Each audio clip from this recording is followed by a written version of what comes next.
안녕하세요. 로맨티스트의 신동희 변호사. 김장천 변호사입니다. 네, 오늘은 주차장에서 일어날 수 있는 일, 주차장에서 화제가 되는 일들에 대해서 이야기를 해보려고 합니다. 네네네. 네, 가끔 보면 주차장에서 좀 눈꼴 사나운 주차로 사람들을 분노하게 하는 경우들이 있어요. 대각선으로 주차를 해놓거나 가로로 주차를 하거나 그 자리에 그대로 정차를 하지 않고 민폐 주차라고 하죠. 그쵸. 막 두 칸 물고 주차하거나, 그러니까요. 그죠? 아니면 남의 차 앞에다 그냥 대버리고 사이드 다 잠가버리고. 어떻게 해야 돼 이거? 또 화가 나네. 어떻게 해야 되는지 좀 가르쳐 주세요, 선생님이. 네.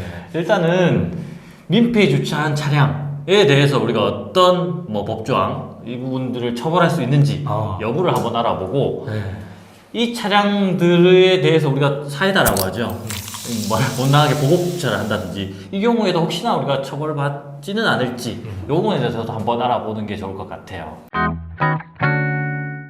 자, 먼저 그러면 네네네.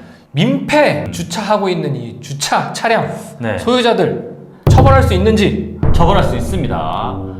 우선은 이 보통 공동주택의 주차장은 도로교통법상의 도로가 아니기 때문에 기본적으로 처벌이 좀 어렵다. 하지만 어찌됐든 공동주택 관리업체의 업무를 방해했다라고도 볼 수 있습니다. 그렇다면 이거는 업무방해죄에 해당할 수도 있다. 주차장 관리 업무를 방해했군요. 그렇죠. 근데 현실적으로 보면 주차장 관리 업체들이 고소를 하거나 하는 경우는 좀 드물죠. 왜냐면 또 입주민일 테니까. 경쟁에 휘말리기 네. 싫어하니까 그런 측면에서 사실 좀 쉽지 않다. 이렇게 생각이 들고, 그리고 최근에 보면 뉴스에 그 지하 주차장으로 내려가는 입구에다가 주차를 해놓고 며칠씩 나타나지 않는, 맞아요. 이럴 경우에는 일반 교통을 방해했잖아요. 거기를 나가야 되는데 일반 교통 방해죄로 처벌을 할 수도 있습니다. 교통의 흐름을 방해했다. 그렇죠. 일반 교통 방해죄는 뭐냐면 육로 등을 이용해서 불통하게 하거나 기타 방법으로 교통을 방해함으로써 성립하는 범죄인데, 이거는 미수범에 대한 처벌 규정도 있어요. 그래서 실질적으로 교통이 방해되지 않아도 미수만 돼도 처벌을 하니까 반드시 생각을 하셔야 됩니다.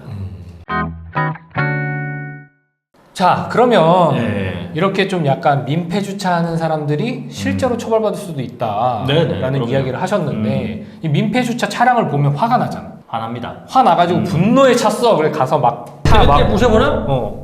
그러면 무조건 손괴죠. 네. 그렇게 화를 표출했다가 처벌받는 경우가 생길 수도 있잖아요. 네네네. 그런 경우들에 대해서 좀 정리를 한번 해주실까요? 우리가 이제 이거 사이트나 이런 거에 보면 차량 바퀴를 막 묶어 놓는다든지 아니면 앞뒤로 옆으로 차를 다 세워가지고 차가 아예 꼼짝도 못하게 들어가지도 못하게 막는다든지 요렇게 하는 방법이 있어요. 근데 우리가 일단 볼 때는 저거 사이다다, 너무 잘했다, 칭찬받아 마땅하다, 요렇게 되는데 이제 형사적으로는 처벌을 받을 수 있습니다. 유의하셔야 그러네요. 돼요. 네. 어떤 죄로 처벌을 받을 수 있냐면 바로 손괴죄로 처벌을 받을 수 있습니다. 야, 일반적으로 생각할 때는 손괴죄라고 하는 것은 물건을 부셔야 손괴죄인 것 같은데 부시지도 않고 그냥 마감만 놨는데 손괴죄가 된다는 거 아니에요? 맞습니다. 왜냐하면 손괴죄는 부시는 것뿐만이 아니고 그 사물의 효용을 해하는 방법으로 침해를 했을 때도 성립을 합니다. 그러면 자동차를 움직여야 되는데 움직이지 못하게 다 막아놨잖아요. 그래서 자동차의 효용을 침해했다고 판단이 되는 거죠. 그러면 손괴죄로 처벌받을 수 있는 거예요. 손괴와 관련해서 또 재밌는 사례를 말씀드리자면 네네. 남의 밥그릇에 오줌을 싼다. 이거 손괴예요. 네네. 왜냐면 그 밥그릇 쓸 수 있겠습니까? 그렇죠. 못 쓰겠죠. 밥그릇의 효용을 해했네. 그렇죠. 이런 식으로 더 이상 이 물건을 쓸 수 없게 만드는 것, 이것도 손괴라는 점 알아두셔야 될 것 같아요.